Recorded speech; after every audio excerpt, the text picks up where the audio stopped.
नमस्कार दोस्तों, उत्तराखंड जुलाई 2021 current affairs के इस वीडियो में आपका बहुत-बहुत स्वागत है। आज के इस वीडियो में हम उत्तराखंड करंट अफेयर्स जुलाई मंथ के सभी इंपॉर्टेंट करंट अफेयर के क्वेश्चन को डिस्कस करेंगे। हालांकि ये वीडियो थोड़ा लेट हो गया है, इस बीच कोई वीडियो अपलोड नहीं हो पाई है, करंट अफेयर की हो या उत्तराखंड जीके की हो।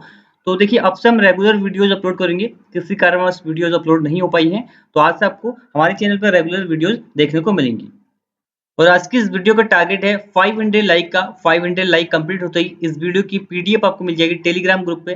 टेलीग्राम ग्रुप का लिंक आपको नीचे डिस्क्रिप्शन में मिल जाएगा, वहां से आप ज्वाइन कर सकते हैं। और फ्रेंड्स, इससे पहले हम जनवरी से जून तक के उत्तराखंड करंट अफेयर्स की वीडियो ऑलरेडी अपलोड कर चुके हैं, नीचे डिस्क्रिप्शन में आपको लिंक मिल जाएगा, उसको आप देख लीजिए, क्योंकि आपके आने वाले एग्जाम के लिए काफी ज्यादा इंपॉर्टेंट है लास्ट 6 मंथ का करंट अफेयर। ठीक है, तो चलिए वीडियो को स्टार्ट करते हैं। पहला क्वेश्चन है, आर्मेक्स 21 नामक अभियान का समापन उत्तराखंड के मलारी में हुआ, यह किस मंत्रालय ने शुरू किया? तो इसका सही जवाब है ऑप्शन नंबर ए, रक्षा मंत्रालय द्वारा शुरू किया गया है आर्मेक्स 21 नामक अभियान।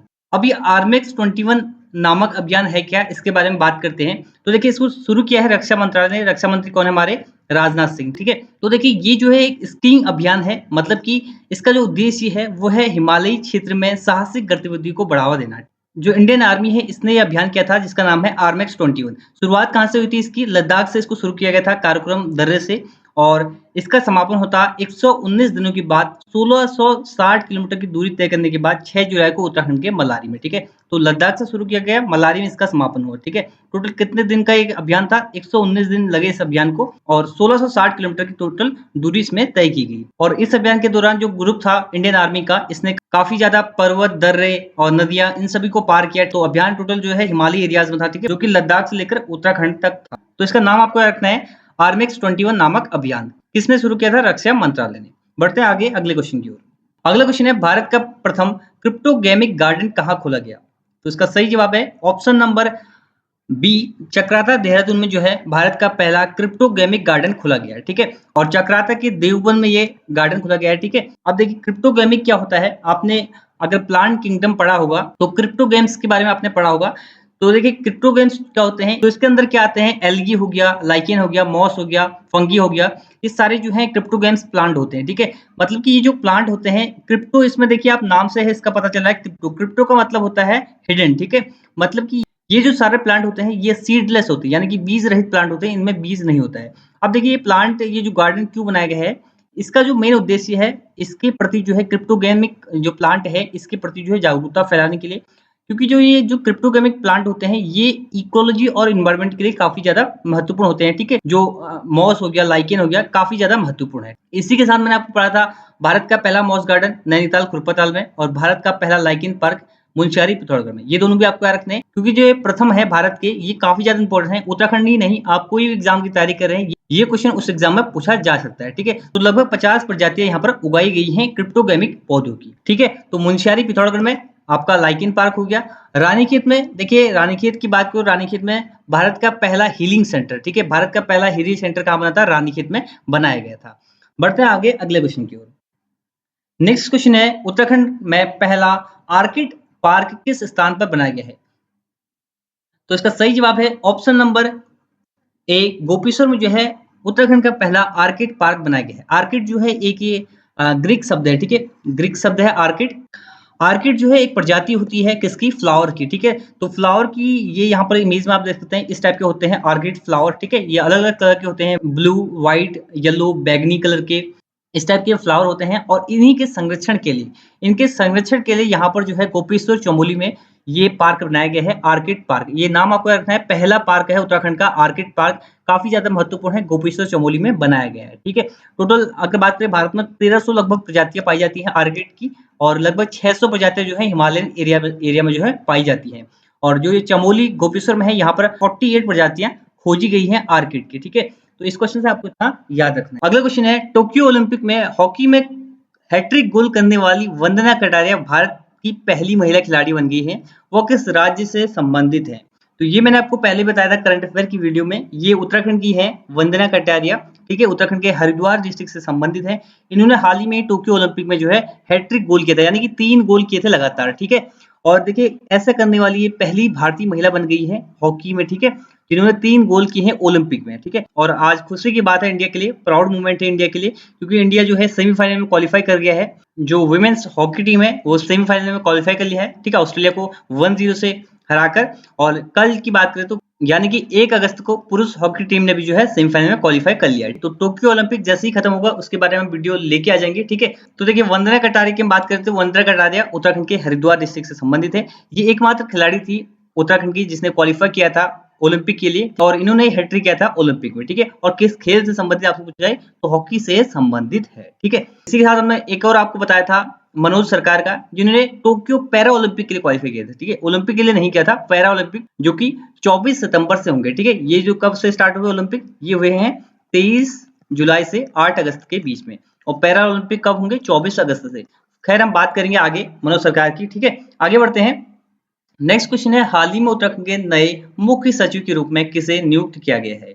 तो उत्तराखंड के नए मुख्य सचिव बने हैं, जुलाई में ही नियुक्त हुए हैं, सुखबीर सिंह संधू, ठीक है। एस संधू जो है उत्तराखंड के 17वें मुख्य सचिव बने। देखिए इससे पहले 16वें मुख्य सचिव कौन थे, ओम प्रकाश, ठीक है। ओम प्रकाश थे 16वें मुख्य सचिव, और इनकी जो है छुट्टी कर दी, इनको हटा दिया गया था अपने पद से जैसे ही पुष्कर सिंह धामी मुख्यमंत्री बने से। काफी ज्यादा फेयरवेल देखने को मिले थे, ठीक है। और ये बने हैं उत्तराखंड के 17वें मुख्य सचिव एस संधू, इनका नाम आपको याद रखना है। और मुख्य सचिव के बारे में एक वीडियो में हमने आपको डिटेल में बता रखा है कि मुख्य सचिव क्या होता है, इसके कार्य क्या होते हैं, ठीक है। वो वीडियो आप देख लीजिएगा, ठीक है। और उत्तराखंड के पहले मुख्य सचिव कौन थे, तो उत्तराखंड के पहले मुख्य सचिव थे अजय विक्रम सिंह। तो पहले भी आपको याद रखना है, अजय विक्रम सिंह जो थे पहले मुख्य सचिव थे, और 17वें कौन है, एस संधू, ठीक है। बढ़ते आगे।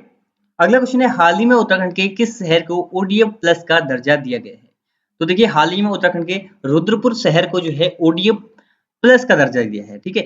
एक होता है ODF, एक होता है ODF प्लस, एक होता है ODF डबल प्लस, ठीक है। तो देखिए हाल ही में उत्तराखंड के रुद्रपुर शहर कहाँ है, उत्तराखंड के उधम सिंह नगर डिस्ट्रिक्ट में। तो इसको जो है हाल ही में ODF प्लस का दर्जा मिला है, ठीक है। अभी ODF क्या होता है, ODF की फुल फॉर्म मैंने आपको बताई है, ओपन डेफिकेशन फ्री, यानी कि खुले में शौच मुक्त, ठीक है। अब ये देखिए ओपन डेफिकेशन प्लस का इसको दर्जा मिला है। ओपन डेफिकेशन डबल प्लस का दर्जा देखिए हाल ही में बरकरार रखा था किसने, देहरादून में, ठीक है। 2020 में भी मिला था देहरादून को, 2021 में मिला था, ठीक है। ये मैंने आपको पहले बता दिया है। और ओपन डेफिकेशन फ्री माने कि इस ODF पर कार्य करने का काम किसका होता है, नगर निगम का होता है, ठीक है। जो नगर निगम है, नगर पंचायत है, ये इस पर कार्य करते हैं। वो कितना खुले में शौच मुक्त रखते हैं अपने शहर को, इस पर कार्य करते हैं। इसी के बेस पर जो है ODF का दर्जा दिया जाता है। ODF की मैंने बात की, स्वच्छ भारत अभियान के तहत इसकी शुरुआत की गई थी 2014 में, ठीक है। गांधी जी की जयंती पर 2 अक्टूबर 2014 को स्वच्छ भारत अभियान की शुरुआत हुई थी। और इसी के तहत जो है महात्मा गांधी की 150वीं जयंती यानी कि 2019 तक ODF का भारत को खुले में शौच मुक्त करने का लक्ष्य रखा गया था, ठीक है। अगर बात करें खुले में शौच मुक्त पहला राज्य कौन सा था, तो सिक्किम जो है पहला राज्य, ये आपको पता होना चाहिए। तो देखिए हम नगर निगम की बात करें तो उत्तराखंड में टोटल 8 नगर निगम है, और डिस्ट्रिक्ट की बात करें तो 5 डिस्ट्रिक्ट में जो है नगर निगम है, ठीक है। जैसे किसी में 2-2 नगर निगम है, जैसे आप बात करें हरिद्वार में और उधम सिंह नगर, तो कुछ डिस्ट्रिक्ट में 2 नगर निगम है, इसलिए 5 डिस्ट्रिक्ट में नगर निगम है और 8 टोटल नगर निगम है, ठीक है। बढ़ते हैं आगे अगले क्वेश्चन की ओर। अगला क्वेश्चन है, हाल ही में मंत्रिमंडल का विस्तार हुआ जिसमें उत्तराखंड के डैश को कैबिनेट राज्य मंत्री बनाया गया। तो देखिए हाल ही में मंत्रिमंडल का विस्तार किया गया, तो उत्तराखंड के जो अजय भट्ट है इनको जो है कैबिनेट राज्य मंत्री बनाया गया, ठीक है।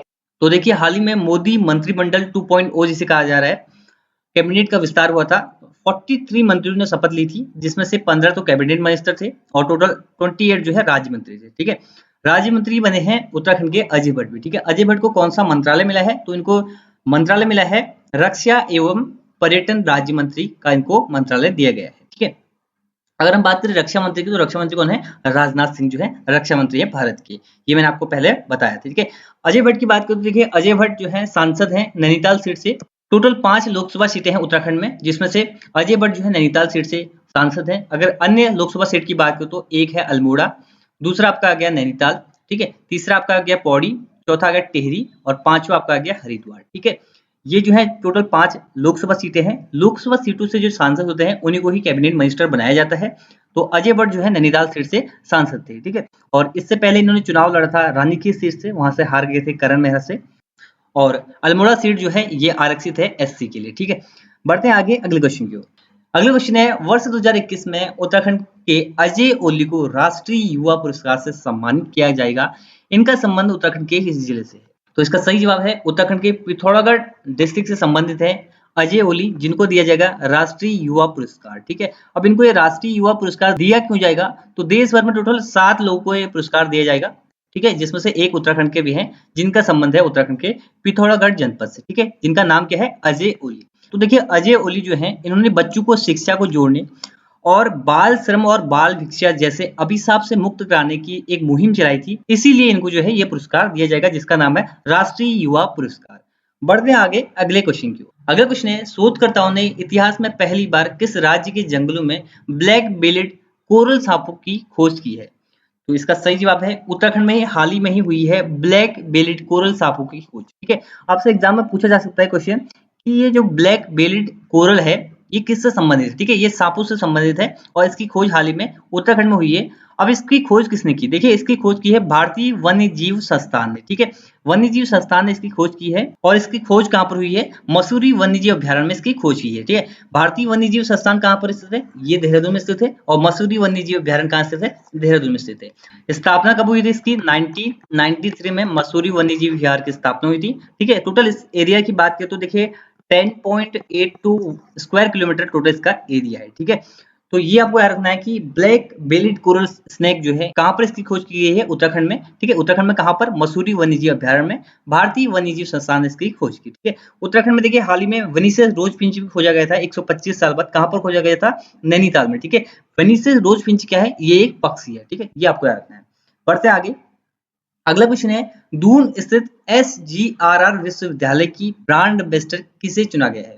तो देखिए SGRR विश्वविद्यालय की ब्रांड एम्बेसडर चुना गया है स्नेहा राणा को। ठीक है, स्नेहा राणा के बारे में मैं आपको पहले करंट अफेयर की वीडियो में बता चुका हूं। स्नेहा राणा का संबंध किस खेल से है, तो ये भारतीय महिला क्रिकेटर है। ठीक है, इन्होंने हाल ही में ही टेस्ट डेब्यू किया था इंग्लैंड के खिलाफ और इन्होंने रिकॉर्ड बनाया था 50 से ज्यादा रन बनाने का और 4 विकेट लेने का पहले ही मैच में। ठीक है, तो ये इनका रिकॉर्ड भी था और ये उत्तराखंड के देहरादून डिस्ट्रिक्ट से ही संबंधित है। कौन से डिस्ट्रिक्ट से संबंधित है, देहरादून डिस्ट्रिक्ट से। और इनको हाल ही में दून स्थित SGR विश्वविद्यालय, ये कहां पर स्थित है, दून में स्थित है, इसका जो है ब्रांड एम्बेसडर बनाया गया है। ठीक है, अब ये ब्रांड एम्बेसडर नहीं भी पूछा जाएगा, लेकिन आपसे स्नेहा राणा के बारे में आपसे पूछा जा सकता है, किस खेल से ये संबंधित है या किस जिले से संबंधित है, ये आपसे पूछा जा सकता है। ठीक है, बढ़ते हैं आगे।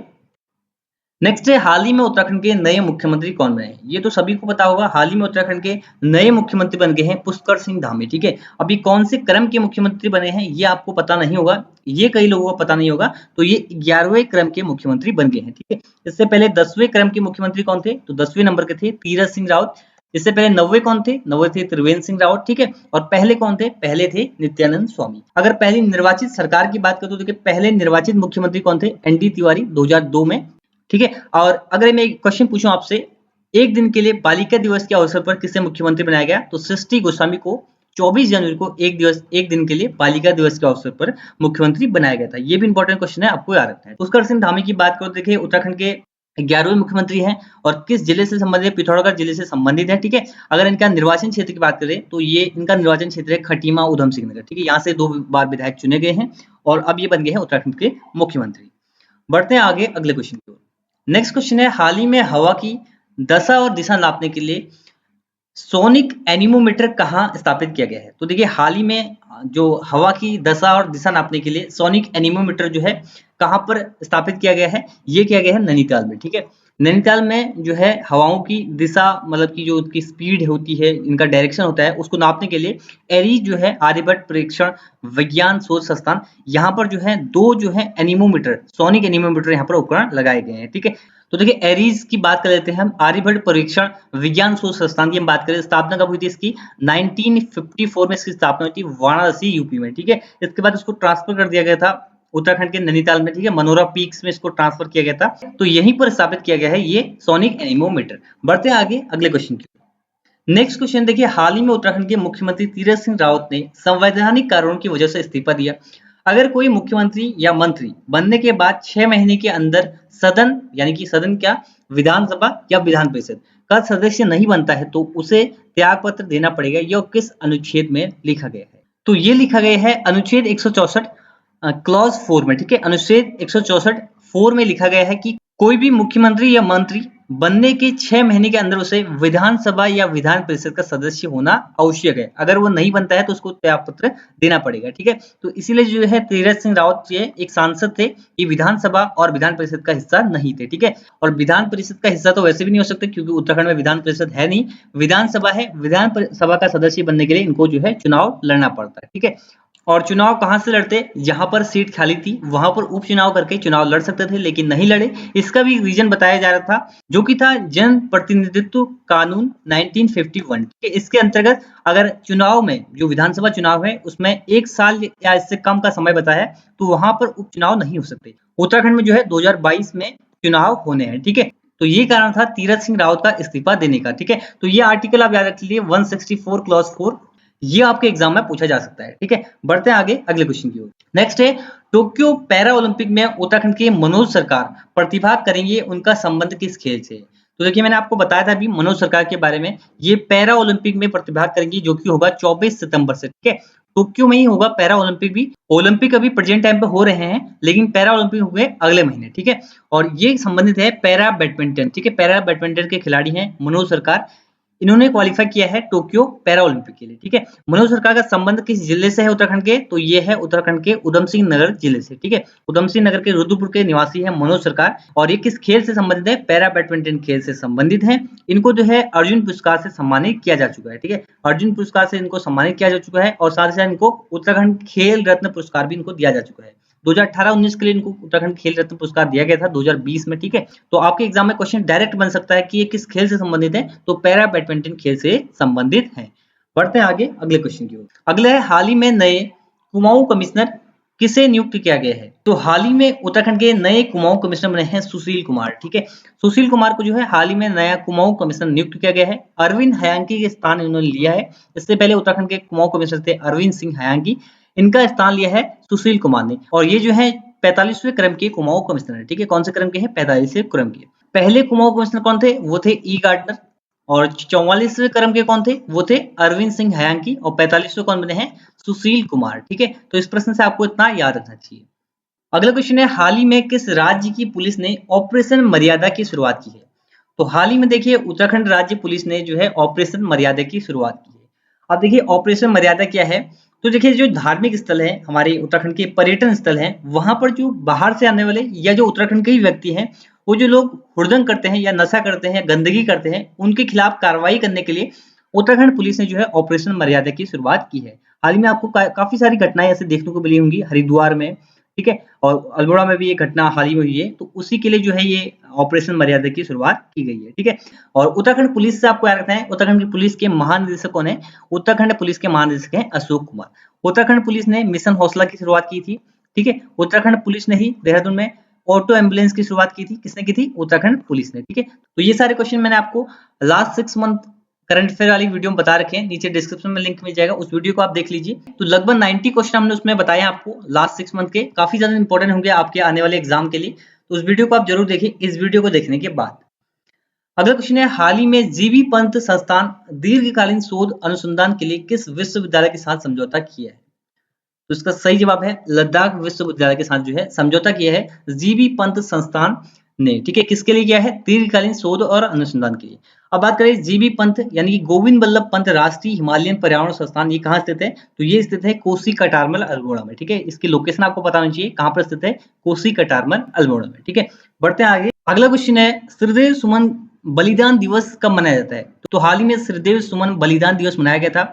तो ये मनाया जाता है हर साल 25 जुलाई को, ठीक है। 25 जुलाई को श्रीदेव सुमन बलिदान दिवस के रूप में मनाया जाता है, क्योंकि देखिए श्रीदेव सुमन की मृत्यु हुई थी 84 दिनों की भूख हड़ताल के बाद 25 जुलाई को, तो इसीलिए श्रीदेव सुमन बलिदान दिवस के रूप में 25 जुलाई को मनाया जाता है। देखिए जो उत्तराखंड की महान विभूतियां होते हैं, उनकी जो बायोग्राफी है वो आपको पता होनी चाहिए, इनका जन्म कहाँ होता है, इनका जन्म कब हुआ था। इस टाइप के क्वेश्चन यूक्यू ट्रिपल सी बहुत ज्यादा पूछता है आजकल, तो हर एग्जाम में एक ना एक क्वेश्चन इस टाइप का बनता ही है, ठीक है। तो जन्म इनका होता 25 मई 1916 को, ये भी क्वेश्चन पूछा जा चुका है एग्जाम में, और 25 मई 1940 को इनकी मृत्यु हुई थी, इसलिए जो है 25 जुलाई को श्रीदेव सुमन बलिदान दिवस के रूप में मनाया जाता है, ठीक है। तो ये थे क्वेश्चन उत्तराखंड करंट अफेयर्स जुलाई मंथ के।